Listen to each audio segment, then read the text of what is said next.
Sportsline here at Legacy Studios.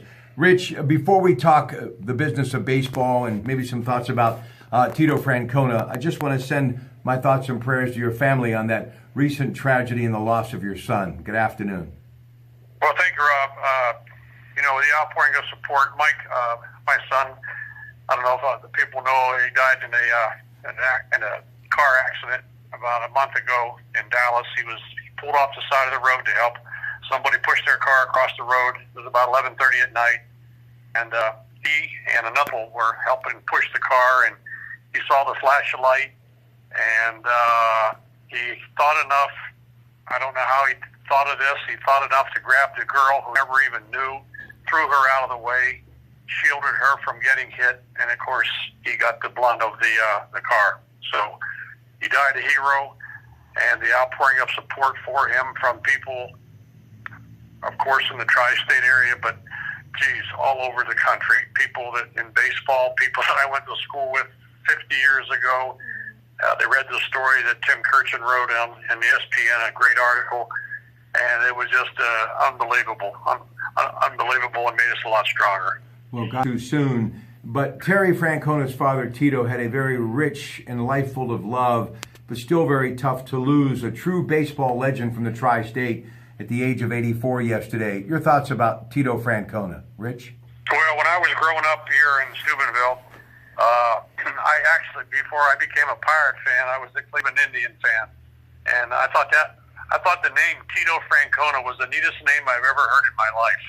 And I followed his career. I followed the Indians and the great Indian teams, and lo and behold, I would have never guessed or imagined that years later I would become dear friends with his son, Terry, who everybody knows now is a Hall of Fame manager with Cleveland Indians and one of my best friends. So, but when I heard the passing, I just thought, man, there's another legend who we could pass on to everybody that we run into, the great qualities that he had, not only on the field but off the field. Well, the Pirates pitchers and catchers getting ready to play some baseball at Lecom Park. They'll actually begin the spring against Tampa Bay at Charlotte Park. But I want to talk a little bit about the Pirates. But before that, Cleveland, obviously, because we're in Ohio here in East Liverpool at Legacy Studios. Great season. Would have been better if they won the World Series, but a good season nonetheless. Set a record for the longest winning streak in American League history. Corey Kluber and Francisco Lindor, just incredible years. Kluber won the Cy Young, struck out 160 batters, 17 starts. He made over the last 3 months while walking only 16. Lindor is only 24, and they are really young. Another infielder, Jose Ramirez, only 25. More pitching, you got Carlos Carrasco, who struck out over 10 per 9 innings. Corey Allen and Andrew Miller, bullpen muscle. Supporting cast, people like Jason Kipnis and Michael Brantley, both in their third decade, but still a lot of baseball ahead of them. Let's finish with some pitching before I get your comments about the Indians in 2018. Trevor Bauer and Josh Tomlin, also Danny Salazar. Gone is Carlos Santana, went to the Phillies, $60 million, a little too steep for the Indians. And Yonder Alonso, $16 million, is now with the Indians. And also Mitch Moreland, $13 million. He too gets a 2-year deal. So he's got some offensive upside. I see nothing but upside, but especially with pitching, which wins championships for Cleveland in 2018, Rich. Yeah, what a great job Terry and the management up in Cleveland have done putting this team together. They are without a doubt one of the 2 or 3 top teams in baseball, and boy, they're going to be hard to keep out of that World Series again. I mean, they sort of lay in the grass all year. You hear about other teams doing well, and of course they had the big streak last year. But when people talk about the top teams in baseball, they, for some reason, they leave out Cleveland, but not anymore. They're going to be, I predict they're going to be in the playoffs, and I predict they're going to be in another World Series.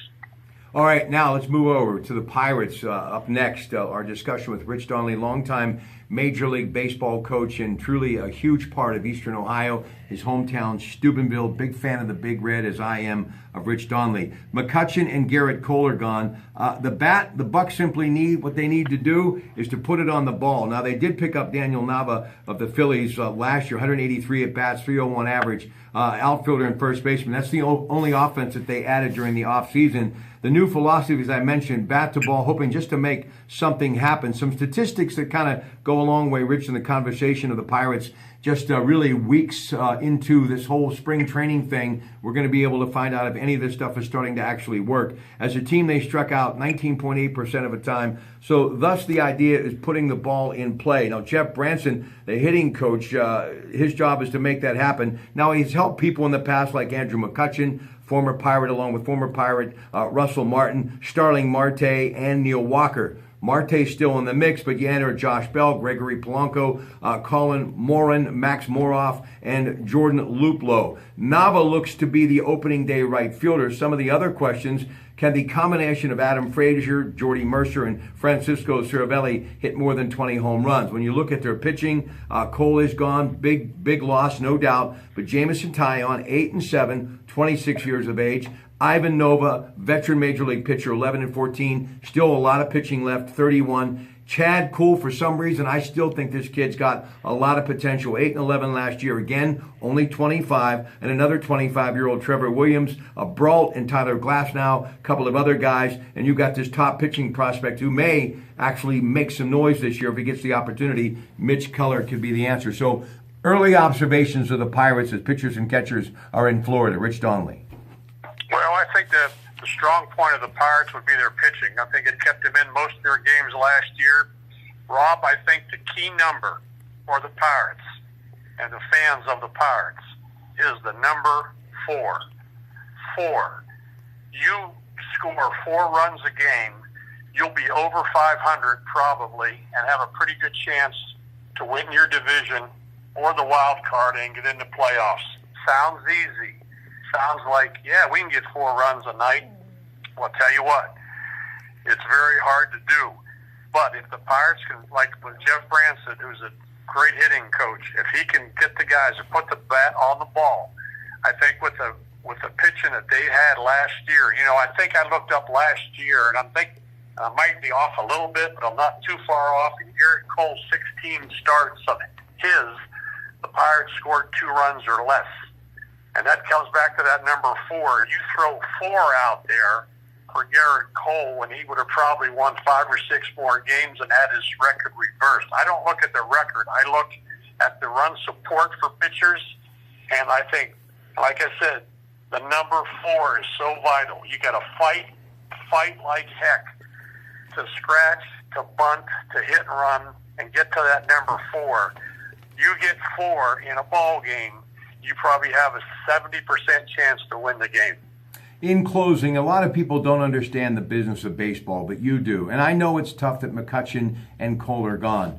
But all's not lost. Major League Baseball, anything can happen. But listen, there are a lot of towns that don't have Major League Baseball franchises that would love to have the Pirates. Just try to explain to the audience from a point of view of someone who's seen it firsthand and understands the dollars that sometimes the fans don't really understand when it comes to the business of baseball. Rich. Yeah, you got Kutch and Garrett Cole, and, you know, they were both in their free agent years, I believe. I know Kutch was for sure. And you got 2 choices here. You could sign Kutch to a multi-year deal for a whole lot more money, or you could have him be at the top value he's ever going to be probably for the rest of his career, which is now the winner. So they got some players for him that can help this team now, at the same time saving the $14 million for him and I believe $6 million for Garrett Cole. If they would have kept Kutch and Cole all year, spent the $20 million and not one, those players would have probably, in all probability, walked, and you would have got nothing for them. So the business is we save some money, we get some players, and the opposite is we pay them, and then we lose them and get nothing for them. So that's the business of baseball. It happens every year to a lot of teams, and it's happening to the Pirates right now. Rich Donnelly, God bless you, brother. Always love talking to you. If you talk to Skipper, meaning Jim Leland, tell him we said hello, and just keep doing what you're doing because you mean a lot to a lot of us out here, including me, okay? Okay, Rob. Great talking to you. Hey, good night, everyone, from Legacy Studios in East Liverpool.